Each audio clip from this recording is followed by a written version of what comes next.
मन भांगीगले मनीष प्रथमे कहीं चुप हो जाए।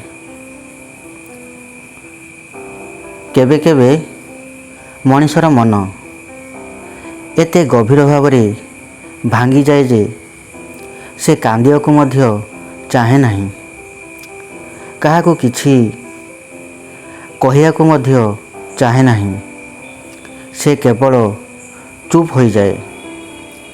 लोक माने भावती हुए तो तार किछि होई नहीं, किंतु सत कथा हेउची सबुठारु गभीर जंत्रणार शब्द अनेक समय रे नीरवता होइथाए। मन भांगिले मनीष प्रथमे चुप हो जाए, कारण ता पाखरे निज जंत्रणा को बुझाइया पाई शब्द रहे नहीं। ଯେଉଁ କଥାକୁ ସେ ହୃଦୟରୁ ଅନୁଭବ କରେ, ସେହି କଥାକୁ ଦୁଇ ଚାରିଟି ଶବ୍ଦରେ କହିବା ସହଜ ନୁହେଁ। କେବେ ଜଣେ ନିଜର ଲୋକଙ୍କଠାରୁ ଆଘାତ ପାଇଲେ ଚୁପ୍ ହୋଇଯାଏ, କାରଣ ଅଜଣା ଲୋକର କଥା जेते दुख दे न थाए, निजर लोकर अवहेला सेते गभीर आघात दे थाए। से भावे मु जदि मो मनर कथा कहिबी से कौन बुझिबो,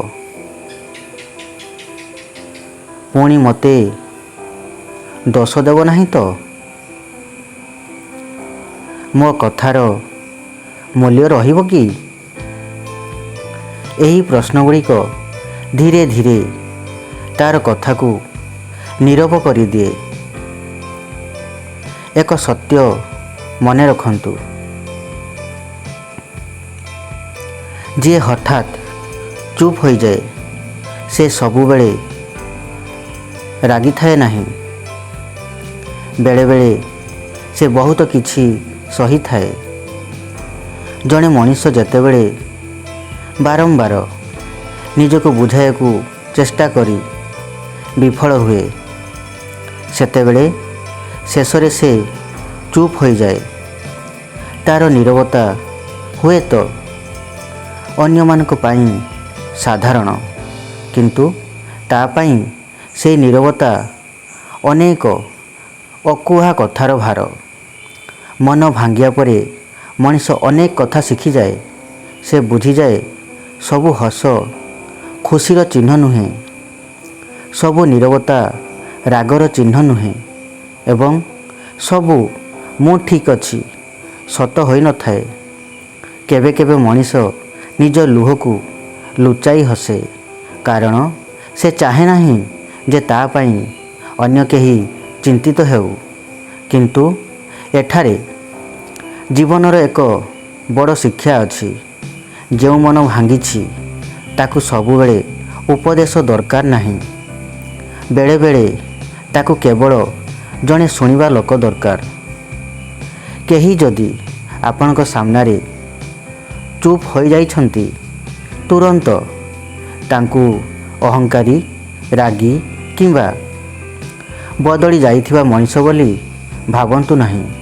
हुए तो से निज मन भितरे एमिति किछि लड़ई लड़ुछंती जहा विषय से काहाकू कहि पारु नाहंती।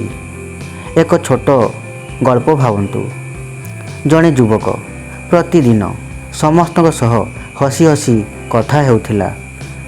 दिने तार जड़े अति निकट मनीष ताकू एमिति किछि कथा कहिदेले जहा तार हृदय को बहुत आघात कला। से दिन ठारू से धीरे धीरे चुप हो गला। जड़े पचारे तुम्हें आजिकाली एते चुप कहीं? से हसी कहला, किछि नुहे, सब ठीक अच्छी। किंतु तार मन कहूला किछि नुहे नुहे बहुत किछि अछि, किंतु ଏବେ କହିବା ପାଇଁ ମୋ ପାଖରେ ଶବ୍ଦ ନାହିଁ। ଏହି ଗଳ୍ପର ଶିକ୍ଷା ହେଉଛି ମଣିଷର ଚେହେରାକୁ ଦେଖି ତା'ର ମନର ଅବସ୍ଥା ବିଚାର କରନ୍ତୁ ନାହିଁ। କାହାର ନୀରବତାକୁ ସମ୍ମାନ କରନ୍ତୁ, କିନ୍ତୁ ତାକୁ ଏକା ଛାଡ଼ି ଦିଅନ୍ତୁ ନାହିଁ। ନରମ ଭାବରେ କୁହନ୍ତୁ, ତୁମେ ଯଦି କହିବାକୁ ଚାହୁଁଛ ମୁଁ ଶୁଣିବି। ଏହି ଗୋଟିଏ ବାକ୍ୟ କାହାର ମନରେ ଆଶାର ଏକ ଛୋଟ ଆଲୋକ ଜଳାଇପାରେ। ଆଉ ଯଦି ଆପଣ ନିଜେ ମନ ଭାଙ୍ଗିବା ପରେ ଚୁପ୍ ହୋଇଯାଇଛନ୍ତି, ତେବେ ନିଜକୁ ଦୁର୍ବଳ ଭାବନ୍ତୁ ନାହିଁ। ଆପଣଙ୍କ ଭାବନାର ମୂଲ୍ୟ ଅଛି। ବିଶ୍ୱାସ କରୁଥିବା ଜଣେ ମଣିଷଙ୍କ ସହ ଧୀରେ ଧୀରେ କଥା ହୁଅନ୍ତୁ। ନିଜ ମନର କଥାକୁ ଶବ୍ଦ ଦେବା ମଧ୍ୟ ଏକ ପ୍ରକାର ସାହସ। ଜୀବନରେ କେହି ଆପଣଙ୍କ ମନ ଭାଙ୍ଗିଦେଲେ ଆପଣ ନିଜ ଜୀବନକୁ ଭାଙ୍ଗି ଦିଅନ୍ତୁ ନାହିଁ। କେହି ଆପଣଙ୍କୁ ବୁଝିନଥିଲେ ନିଜକୁ ବୁଝିବା ଛାଡ଼ନ୍ତୁ ନାହିଁ। କେହି ଆପଣଙ୍କ ମୂଲ୍ୟ ଦେଇନଥିଲେ ନିଜ ମୂଲ୍ୟକୁ ଭୁଲି ଯାଆନ୍ତୁ ନାହିଁ। ମନ ଭାଙ୍ଗିବା ଜୀବନର ଶେଷ ନୁହେଁ, କେବେ କେବେ ଏହା ନିଜକୁ ନୂଆ ଭାବରେ ବୁଝିବାର ଏକ ଅବସର। ଆଜି ଯେଉଁ କଥା ଆପଣଙ୍କୁ କନ୍ଦାଉଛି, ହୁଏତ ଦିନେ ସେହି କଥା ଆପଣଙ୍କୁ ଅଧିକ ପରିପକ୍ୱ କରିଦେବ।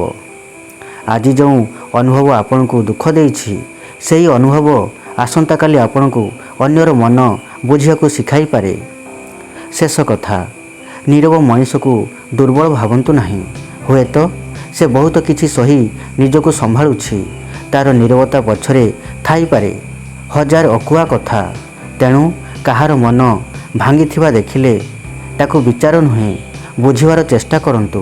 କାରଣ ଅନେକ ସମୟରେ ଜୀବନ ବଦଳି ଦେବା ପାଇଁ ବଡ଼ ଉପଦେଶ ଦରକାର ହୁଏ ନାହିଁ, ଦରକାର ହୁଏ ଜଣେ ମଣିଷର ସ୍ନେହଭରା କଥା। ମୁଁ ଅଛି, ତୁମେ ଚାହିଁଲେ ମୋତେ ସବୁ କହିପାର। ଏହି ଛୋଟ କଥାଟି ବେଳେବେଳେ ଏକ ଭାଙ୍ଗି ଯାଇଥିବା ମଣିଷକୁ ବା ମନକୁ ପୁଣି ଆଶାର ରାସ୍ତା ଦେଖାଇପାରେ। ଆଜି ପାଇଁ ରହିଲି, ନମସ୍କାର। ଭିଡ଼ିଓ ଯଦି ଭଲ ଲାଗିଥାଏ ଭିଡ଼ିଓଟିକୁ ଲାଇକ୍ କରିଦେବେ ଏବଂ ଚ୍ୟାନେଲଟିକୁ ସବସ୍କ୍ରାଇବ୍ କରିବା ପାଇଁ ଜମାରୁ ଭୁଲିବେନି। ଜୟ ଜଗନ୍ନାଥ।